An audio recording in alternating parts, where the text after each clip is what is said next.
Selamat pagi Glenda, selamat pagi sahabat Mirai Aset. Mungkin agak sedikit dikoreksi yang dirilis hari ini adalah dari neraca atau keseimbangan fiskal ya. Jadi perkembangan dari kondisi keuangan negara.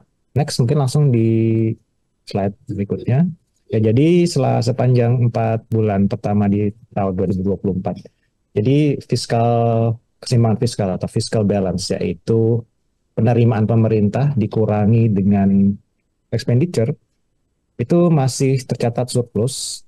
Namun memang di 2024 ini kalau kita lihat ya di chart sebelah kiri surplusnya itu tidak sebesar di tahun 2023. Jadi Januari sampai dengan bulan April periodenya. Dan ini memang disebabkan oleh adanya penurunan dari penerimaan negara revenue.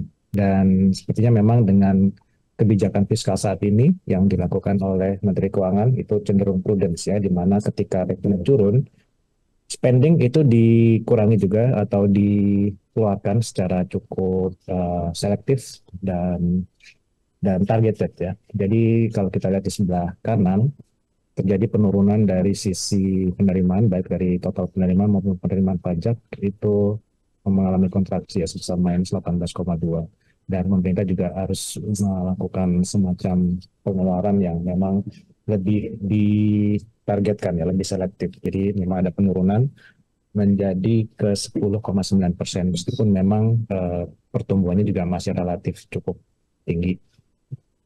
Overall sebenarnya memang dengan kondisi surplus ini kita lihat situasi jadi kondisi APBN kita masih cukup sehat ya meskipun di tengah penurunan dari sisi penerimaan. Next. Dan kalau kita lihat ya secara mungkin agak lebih detail, kita perhatikan ya dari bulan ke bulan ya terutama sejak bulan Februari itu penerimaan pajak. Jadi penerimaan pajak ini menyumbang sekitar 70% dari total penerimaan negara. Itu lebih rendah di sepanjang 4 bulan 2024 ini menjadi 624,2 triliun dibandingkan dengan 762,7 triliun di Januari April sama 2023. Dan kalau kita lihat dari sisi targetnya ya, memang dibandingkan dengan target, penerimaan pajak itu 31,4% realisasinya terhadap targetnya asumsi di 2024 ini.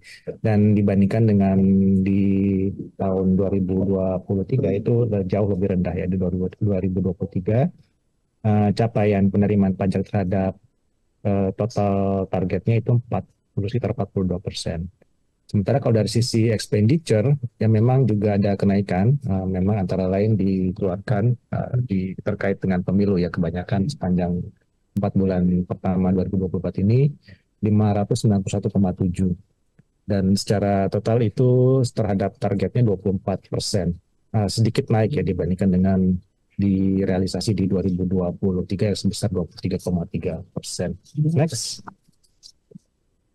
Dan kalau kita lihat ya dari sisi bagaimana struktur penerimaan pajak kalau dilihat secara sektor, jadi memang paling besar itu yang menyumbang penerimaan pajak penghasilan di tahun ini itu adalah industri manufaktur, dan memang komposisinya tidak terlalu akan banyak berbeda ya dari tahun ke tahun. Dan kalau kita lihat memang pertumbuhan dari penerimaan pajak penghasilan dari sektor industri manufaktur itu mengalami penurunan, mengalami kontraksi cukup signifikan ya, hampir sekitar 14% secara year on year.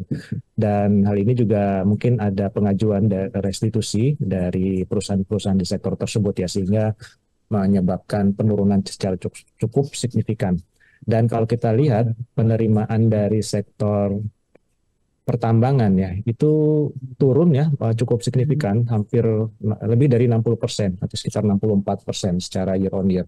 Hal ini juga karena adanya restitusi pajak yang diajukan oleh perusahaan-perusahaan di sektor pertambangan, dan juga hal ini dilakukan karena adanya penurunan harga dari komoditas-komoditas pertambangan yang juga tentu saja menyebabkan penurunan dari sisi penerimaan perusahaan di sektor tersebut. Next. Dan ya dengan kondisi ya penurunan dari penerimaan itu memang pemerintah agak cenderung lebih berhati-hati dalam melakukan spending dan beberapa tematik spending ya. Jadi fokus dari kebijakan pengeluaran belanja pemerintah tahun ini ya seperti pendidikan, kemudian kesehatan dan ketahanan pangan itu cenderung dari sisi growth-nya ya. Growth-nya itu melandai ya kalau kita lihat dari pendidikan itu di tahun lalu itu cukup tinggi pertumbuhannya sampai 18%. Sementara di 2024 ini pertumbuhannya hanya 7%. Nah, hal yang serupa dialami oleh spending dari kesehatan itu juga melandai dari tahun lalu itu growth-nya 13,1% menjadi tahun ini 10,5% year on year. Begitu pula dengan ketahanan pangan ya, ketahanan pangan subsidi atau belanja pemerintah juga itu pertumbuhannya juga melandai dari 16,2% year on year jadi 12,1% year on year. Dan kalau kita lihat ya kita perhatikan memang yang paling mengalami kenaikan signifikan, pertumbuhan signifikan itu adalah dari sisi belanja infrastruktur yang tumbuh 50,4% secara year on year dan realisasinya di sepanjang 4 bulan pertama 2024 itu mencapai hampir 90 triliun, meningkat signifikan dibandingkan dengan eh, di tahun 2023. Dan ini di termasuk pengeluaran pembangunan infrastruktur seperti jalan tol, irigasi, dan jembatan dan lain-lain sebagainya. Next. Ya, dan dengan eh, kondisi yang sebenarnya juga masih surplus ya, masih surplus dan di tengah gejolak pasar yang terjadi sepanjang tahun 2024 ini, pemerintah itu cenderung berhati-hati ya, seperti yang kita lihat dalam hal penerbitan atau financing uh, tahun ini baik dari sisi debt financing kemudian juga uh, penerbitan obligasi itu turun untuk debt financing itu 119 triliun dibandingkan 244 triliun. Sementara bond issuance-nya juga cenderung diturunkan ya menjadi 129 triliun. Jadi hal ini juga disebabkan oleh karena adanya sikap kehati-hatian dari pemerintah dengan kondisi di mana gejolak pasar yang terjadi menyebabkan yield dari obligasi itu meningkat signifikan dan sempat untuk yang 10 year maupun 2 year itu sempat berada di atas 7%. Dan memang ketika pemerintah harus menerbitkan dengan yield yang tinggi itu akan menyebabkan beban negara meningkat terutama di kemudian hari. Dan saat ini sendiri memang Bank Indonesia yang masih menyerap terbesar dari obligasi baik yang outstanding maupun juga yang diterbitkan itu peningkatannya sudah 160,6 triliun.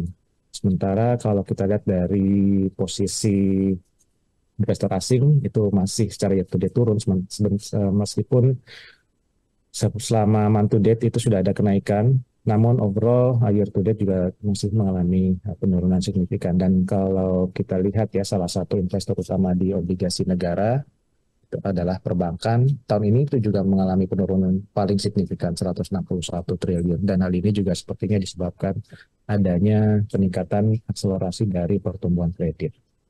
Dan sementara ini memang keterkaitannya sangat tinggi ya antara kondisi fiskal dengan pasar obligasi pemerintah. Dan memang kita harapkan dengan posisi fiskal yang masih relatif stabil, ini juga akan mendorong kredibilitas dan kepercayaan dari investor terhadap obligasi pemerintah. Mungkin demikian dari saya. Sementara ini kembali ke Glenda. Terima kasih, semoga bermanfaat.